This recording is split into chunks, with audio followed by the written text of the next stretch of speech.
ABŞ-ın Luiziana əyalətində dünyaya gələn James Leininger 2 yaşına qədər uşaqlığını şən keçiribdi. Ancaq 3 yaşının tamam olmasına bir neçə həftə qalmış qorxunc yuxular görür və təyyarə alovlandı, düşürəm deyə qışqıraraq yuxudan oyanmağa başlayır. Yuxularında James Huston adlı bir pilot olduğunu görən James, yatarkən Jack Larson, Natoma, Corsair, Little Man kimi adlarla sayıqlayır və çırpınırdı. James bir gün oyuncaq mağazasında gördüyü təyyarə haqqında bu bir Corsadır deyəndə anası Andrea şoka düşdü. James kabuslarında təyyarəsinin Yaponlar tərəfindən vurulduğunu və qəzaya uğradığını söylədikdən sonra anası oğlunun 2-ci Dünya müharibəsində ölən bir pilotun reinkarnasiyası olduğunu düşünməyə başladı.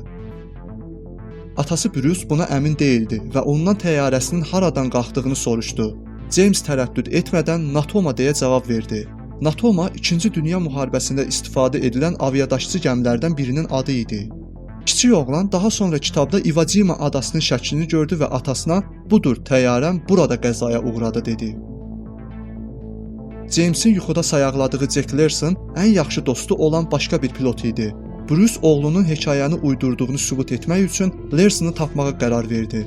Natoma qazilərinin iclaslarına qatıldı və Larsonu tapdı. Ancaq görüşəndə acı həqiqəti öyrəndi. 1945-ci ildə Iwo Jima döyüşlərində yalnız bir pilot öldü və bu, tərxis olmadan əvvəl sonuncu dəfə ona verilən tapşırığı yerinə yetirən 21 yaşlı James Huston idi. Huston'ın təyyarəsi Yaponlar tərəfindən vurulmuşdu və oğlunun dediyi kimi okeana düşmüşdü. Bruce nəhayət James'in son yaşayan qohumu 84 yaşlı qardaşı Anne'i tapdı və onu oğlu ilə görüşdürdü.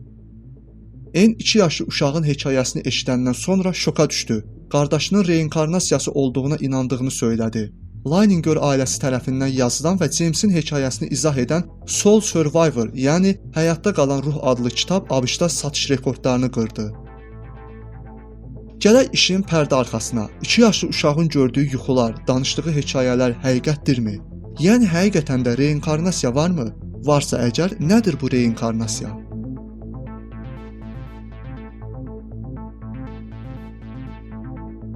Reinkarnasiya ruhun təkrar qayıdışı və bədənlənməsi və ya ruhun bir bədəndən digərinə keçməsinə verilən addır. Transmiqrasiya, reinkarnasiya və tənasüh anlayışları ilə də ifadə olunan ruh köçü inancında ruhların bədənlərini dəyişdirərək dünyaya təkrar-təkrar gəldiklərinə inanılmaqdadır. Ruh köçü inancı dünyanın bəzi yerlərində, xüsusən Hindistan və Çinin əksəriyyətində davam edir. Bu gün reinkarnasiyanın dəqiq yaşını və yarandığı yeri müəyyən etmək mümkün deyil. Bəziləri onun yarandığı yer olaraq Misiri, bəziləri də Hindistanı qeyd etsələr də, ayrı-ayrılıqda Kelt və Skandinaviya xalqlarında, Maya və Aztek qəbilələrində də hələ qədimdən belə bir inancın olduğu ortaya çıxmışdı. Lakin bir çox faktlara əsaslanaraq alimlər hətta ibtidai insanlarda da reinkarnasiya inancının olduğu nəticəsinə gəlmişlər. Daha yaxşı anlamaq üçün tarixə göz gəzdirərək bu inancın gedişatına nəzər salsaq, yəqin ki pis olmaz. Bu gedişatda günümüzə qədər gəlib çatan ən qədim məlumat eramızdan 60-10 min il əvvəl yaşamış olan Cro-Magnon insanıdır. Onlar yaşadıkları mağaranın divarlarına ovladıkları heyvanın şəklini çəkər, sonra isə onun qarşısında rəqs edərək heyvanın ruhundan üzr istəyirdilər. Buradan isə anlaşılır ki, onlar heyvanda da ruhun olduğuna inanırlarmış. Onlardan bir qədər sonra, yəni eramızdan 4000 il əvvəl Amerika qızıldərilərində Dokato, Mojave və Navajo tayfalarında reinkarnasiyanın izi görünməkdədir. Belə ki, onlar öldükdən sonra ruhun xoşbəxt ov sahəsinə gedəcəyinə inanırdılar. Buna oxşar inanışlar Skandinaviya xalqlarında, Keltlərdə, Qrenlandiya eskimoslarında da var idi. Eskimoslar insanın üçlükdən, vücud, ruh və atdan ibarət olduğuna inanırdılar. Onlara görə insan öldükdən sonra vücud çürüyüb getsə də, ruh başqa bədənlə yenidən dünyaya qayıda bilər. Həmin insanın adını yeni doğulan körpəyə qoyduqda isə onun adı dirilmiş olur. Misrə gəldikdə isə eramızdan əvvəl 3500-cü ilə qədər Misirdə aborigenlər ölüləri bastırarkən üzlərini bir səmtə çevirərdilər. Sonra isə ruhun yenidən dünyaya gələcəyinə inandıqları üçün cəsəddən bir parça kəsərdilər ki, ruh yeni bədəndə məhz öz yurduna qayıtsın. Eramızdan əvvəl 3500-cü ildən eramızın 640-cı ilinə qədər isə ölən insanın ruhunun başqa aləmdə yaxşı qarşılanaraq yenidən dünyaya qaytarılması üçün xüsusi mərasimlər keçirilirdi. Onlara görə ruhların yenidən dünyaya qayıtması işinə Osiris rəhbərlik edirdi. Deyilənlərə görə bu inanclar günümüzə qədər gəlib çıxmayan Misirin Ölülər kitabında da təsvir edilmişdir.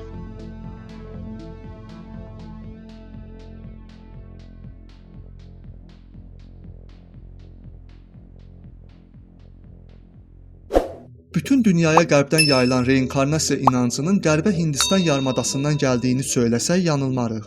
Reinkarnasiya inancı burada Hinduizm dininin yaranması ilə ortaya çıxmışdı. Bəzi alimlər reinkarnasiyanın Hinduizmdə yaranaraq Buddizm, Taoizm, Cainizm və Sihizmə keçdiyini, sonra isə Tibet, Çin, Koreya və Yaponiyaya yayıldığını hesab edirlər. Hinduizmin ən qədim yazılı qaynağı olan Vedalarda keçən bəzi cümlələrin reinkarnasiya inancını dəstəkləyəcək cümlələr olduğu hesab edilir. Orada yazılanlara görə hər varlıq insan bədəninə gəlib düşənə qədər 8 milyon 400 min müxtəlif həyat formalarından keçir. Eramızdan əvvəl 7-6-cı əsrlərə aid olan bu dini mətnlərdə deyilir ki, hər ruh kamilləşənə qədər dəfələrlə bu dünyaya gəlib gedir. Hinduizmdə reinkarnasiya inancının yaranmasının əsas səbəbi kasta sistemi olmuşdur. Bu sistemi əsasən hindli kastaya daxil olmaq və ya yuxarı kastaya keçmək üçün mövcud vəziyyəti ilə barışmalı, yuxarıdakılara itaət etməli, yaxşı əməllər işləməlidir. Yuxarıdakılar isə onları yaxşı əməllər işləyib itaət edərlərsə, sonrakı həyatlarında daha yuxarı kastalara mənsub olacaqlarına inandırmağa çalışırdılar. Beləliklə, dini mətnlərdə tənasüh kimi də adlandırılan reinkarnasiya inancı Hindistanda mülkədarlar üçün riayəti itaət altında saxlamaq üçün bir vasitə, rəiyyət üçün isə əzab-əziyyətli həyatlarında bir təsəlli olmuşdu. Bu əqidəyə görə ruhun hansı bədənə keçməsi onun əvvəlki bədəndə necə həyat sürdüyündən asılıdır. Yüksək insani dəyərlər əsasında ömür sürmüş şəxslərin ruhu yenidən insan bədəni əldə edir. Mənfi xislətli adamlar heyvan və bitki şəklində də dünya həyatına qayıda bilərlər. Çox zaman insanın xassiyyəti onun ruhunun hansı heyvana keçməsini müəyyən edir. Məsələn, qorxaq insanlar dovşan şəklində, qəddar şəxslər canavar şəklində, pinti və şəhvətpərəst adamlar isə donuz bədənində özlərinə yeni həyat qazanırlar. Bütün bunlar Hinduizmin əsasını təşkil edən karma anlayışında öz əksini tapır. Bəs yaxşı, karma nədir? Karma bir səbəb-nəticə qanunudur. Yəni insan keçmişdə nə edirsə, gələcəkdə onu görəcək. Karma qanununa görə bu həyatda işlənən əməllər canlının taleyinə təsir edir və onun təkrar bədənlənməsində rol oynayır. Beləliklə, karma qanunu ilə əlaqədar olaraq tənasüh, yəni ruhun bir bədəndən başqasına keçməsi inancı ortaya çıxdı.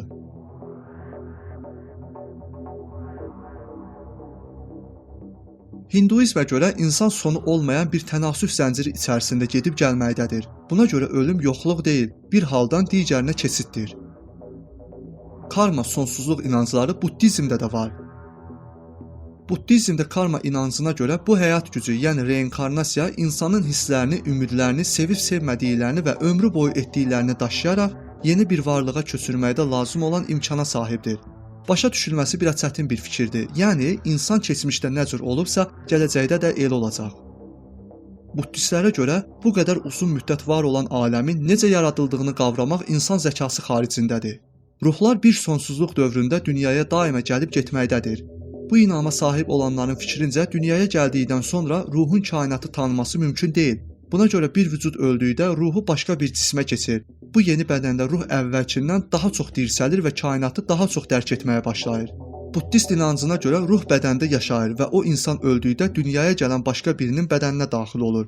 Bu insan da öldükdə dünyaya gələn başqa bir vücuda daxil olur. Beləcə ruh yüzlərlə, minlərlə dəfə yaşayır. Bu inanc həmçinin Avropada da cərəyan etmişdi. Eramızdan əvvəl 6-cı əsrdə Yunanistanda ortaya çıxmış Orfik dinində bu inanc çox geniş yayılmışdı. Böyük filosoflardan Platon və Pifaqor da bu inancı qəbul etmişdi. Eramızdan əvvəl 427-346-cı illərdə yaşamış Platon bunu ilk dəfə özünün ideal şəkillər fəlsəfəsində bildirmişdi. Platonun yazdığı Foedo əsərində isə deyirdi ki, əgər yenidən doğuş olmasaydı, həyat qısa zamanda kainatdan silinərdi. Onun tələbəsi olan Aristotel isə bu inanca qarşı çıxmış, ruhu vücudun bir parçası olaraq görmüşdü. Yəni, ruhun sahib olduğu ilk vücudu ölərsə, ruhun dünyada yaşamı sona çatır. Bu şəkildə davam edən reinkarnasiya inancı Həzrət İsa'nın dünyaya gəlişi ilə yenidən insanlar arasında düşünülməyə başlanıldı. Belə ki, bəziləri onda keçmiş peyğəmbərlərin ruhunun dünyaya gəldiyini söyləyirdi. Bunlar öz əksini İncildə də tapmışdı. İncildə yazılanlara görə İsa həvarilərindən soruşur ki, Mənim haqqımda nə danışırlar? Həvarilər bu suala müxtəlif cavablar verirlər. Kimisi İlyas, kimisi Yeremiya, kimisi də Yahya deyir. Buradan anlaşılır ki, insanlar o zamanlar İsa'nın əvvəlki peyğəmbərlərin yenidən doğuş halı olduğuna inanırdılar. Eramızın ilk əsrlərində yenidən doğuş inancı yəhudilikdə 3 mərhələ şəklində özünü göstərdi. Birinci mərhələdə insanın öldükdən sonra Şeolda var olduğu haqqında qarmaqarışıq fikirlər ortaya çıxdı. Sonrakı mərhələdə məhşərdə dirilmə haqqında təsirlər get-gedə artdı. Üçüncü mərhələdə isə ölümsüzlük fikri yenidən doğuş ilə dəyişdirildi. Buradan isə orta əsrlər boyu yaşayan yəhudilik nəzəriyyəsi ortaya çıxdı. 186-253-cü illərdə yaşamış olan Origen isə organizmi quraraq iddia edirdi ki, Bibliyanın bəzi yerləri yenidən doğuş görüşü olmadan açıqlana bilməz. Xristianlıq dininin ilk yarandığı zamanlarda 340-420-ci illərdə yaşamış Santa Jeremi də yenidən doğuşu xristianlığın təməl əsasları arasında olduğunu deyirdi. Nəhayət 553-cü ildə İmperator Justinian tərəfindən 2-ci Konstantinopol sinodu çağırıldı. Həmin məclisə papa gəlməmişdi. Məclis yenidən doğuş cəryanını lənətlədi. Lakin məclisdə qəbul edilmiş qərarlara baxmayaraq, reinkarnasiya inancı Avropada öz mövcudluğunu gizli də olsa davam etdirdi, 19-cu əsrdə psixologiya elminin ortaya çıxması ilə yenidən aktuallıq qazandı. İslam dini də belə məsələlərdən kənarda qalmayıb. Bir müsəlmanın hər məsələdə olduğu kimi karma fəlsəfəsinə baxışı da Allahın Quranda bildirdiyi şəkildə olmalıdır. Quranda ölümün və dirilişin bir dəfə baş verdiyi xəbər verilir. Hər bir insan dünyada ancaq bir həyat yaşayır. Bu həyatının bitməsi ilə də ölür. İnsanların öləndən sonra dünya həyatına geri qaytarılmayacağını Allah Quranda çox aydın şəkildə bildirir. Nəhayət, birinin ölümü gəlib çatdığı zaman o belə deyər: "Ey Rəbbim, məni geri qaytar. Bəlkə zay etdiyim ömrüm müqabilində yaxşı bir iş görüm." Məhv etdiyimiz hər hansı bir məmləkət əhlinin qayıtması mümkün deyil. Ayələrdən də aydın olduğu kimi insanların bir hissəsi ölümlə qarşılaşanda yenidən dirildilməyi ümid edəcək. Amma onlara bunun qətiyyən mümkün olmadığı həmin an açıqlanacaq. Bəqərə surəsinin 28-ci ayəsində isə insanların ölümü və dirilməsi ilə bağlı uca Allah belə bildirir: "Allahı necə inkar edirsiniz ki, siz ölü idiniz, o sizi diriltdi. O sizi yenə öldürəcək, sonra yenə də dirildəcək və daha sonra siz ona tərəf qaytarılacaqsınız." Ayətin açıqlaması belədir. Biz insanlar hələ bir bədənə sahib olmadığımız, ruhlar aləmində olduğumuz zaman ölülər ikən bizlərə sahib olduğumuz vücudları verib Allahın diriltdiyi və müəyyən bir vaxta qədər bu dünyada bu vücudumuzla yaşadıqdan sonra bizim başa düşdüyümüz mənada öləcəyimizi və nəhayət qiyamət günü Allahın bizi yenidən dirildəcəyini və sonda ona geri dönüb etdiklərimizin hesabını verəcəyimiz izah olunub. Başqa sözlə, ayət bu dünyada yalnız bir dəfə yaşadığımızı, qiyaməti və hesabı açıqlayıb. Dinimizə görə ruh hər şəxsin fərdi xüsusiyyətidir, insanın mahiyyətidir. Əgər ruh bir bədəndən başqa bir bədənə keçərsə, axirətdə o hansı bədəndəki həyatına görə hesab verəcək. Əgər ruhun yaşadığı həyatlardan birinə görə ona cəza verilsə, o biri həyatlarına qarşı zülm edilmiş olar. Bu isə ilahi ədalətlə bir araya sığmaz. Duhan surəsinin 56-cı ayəsinə baxdıqda ölümün yalnız bir dəfə olduğu çox aydın və mütləqdir. Onlar orada ilk ölümdən başqa heç bir ölüm dadmayacaqlar. Onları cəhənnəm əzabından qorumuşdur. Göründüyü kimi, Hindistanda məşhurlaşmış reinkarnasiya inancı buradan qərbə doğru yayılmış, 100 illər sonra Misrə keçmiş və Misirlilərin inancına uyğun bir şəkildə salınmışdır.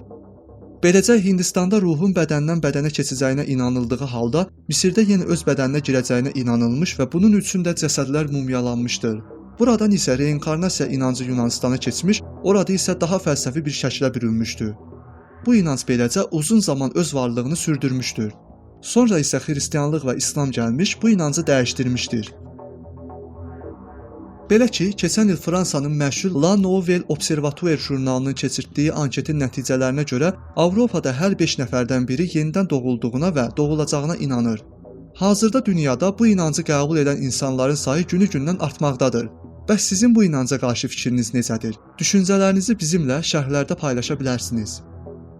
Daha bir maraqlı və maarifləndirici videonun sonuna gəldik. Videonu bəyəndinizsə və bu tip daha çox video hazırlamağımı istəyirsinizsə, kanala abunə ola bilərsiniz. Bildirişləri aktiv edin ki, hər dəfə video paylaşdıqda sizlərə bildiriş gəlsin. Əks halda bildiriş gəlməyəcək.